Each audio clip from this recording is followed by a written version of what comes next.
அஸ்ஸலாமு அலைக்கும் friends. Minus வந்து எப்படி செய்கிறதுன்னு பார்த்துடலாமா? ஒரு மிக்ஸி ஜாரில் வந்து பால் வந்து சேர்த்துக்கலாம். அதுக்கப்புறமா வந்து சால்ட்டு வந்து சேர்த்துட்டு சுகர் வந்து சேர்த்துக்கணும்.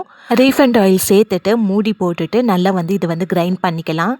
பண்ணிவிட்டு மறுபடியும் வந்து ஆயில் வந்து சேர்த்துட்டு லெமன் ஜூஸ் சேர்த்துட்டு நல்லா வந்து கிரைண்ட் பண்ணிக்கணும். இந்த மாதிரி நல்லா திக்காகிற வரைக்கும் ஆயில் வந்து சேர்த்து நல்லா வந்து கிரைண்ட் பண்ணிகிட்டே இருக்கணும். ஸோ அதுக்கப்புறமா வந்து பெப்பர் சேர்த்துட்டு இந்த மாதிரி நல்லா வந்து மிக்ஸ் பண்ணிட்டீங்கன்னா நம்மளுடைய குயிக்கான மைனஸ் வந்து ரெடி ஆகிடும். ஒரு பட்டர் பேப்பர் எடுத்துகிட்டு அதில் வந்து குப்பூஸை வச்சுட்டு இதில் வந்து சிக்கன் ஸ்டஃபிங் வந்து வச்சிடலாம். ஸோ இந்த மாதிரி வச்சுட்டு இதில் வந்து மைனஸ் வந்து சேர்த்துடலாம். ஸோ உங்களுக்கு மைனஸ் வேணும்னா சேர்க்கலாம், இல்லைனா வந்து அப்படியே வந்து ஃபோல்டு பண்ணிடலாம். ஸோ இப்போது நல்லா இந்த மாதிரி வந்து ஃபோல்டு பண்ணிக்கணும். இந்த மாதிரி ஃபோல்டு பண்ணி எடுத்துட்டிங்கன்னா நம்மளுடைய டேஸ்டியான ஷவர்மா வந்து ரெடி ஆகிடும். நீங்களும் இந்த மாதிரி ட்ரை பண்ணி பாருங்கள். குயிக்கான ரெசிபிஸ் பார்க்கணுன்னா நம்மளுடைய சேனலை மறக்காமல் சப்ஸ்கிரைப் பண்ணிக்கோங்க, லைக் பண்ணிக்கோங்க. இனி அடுத்த வீடியோவில் பார்க்கலாம். பாய்.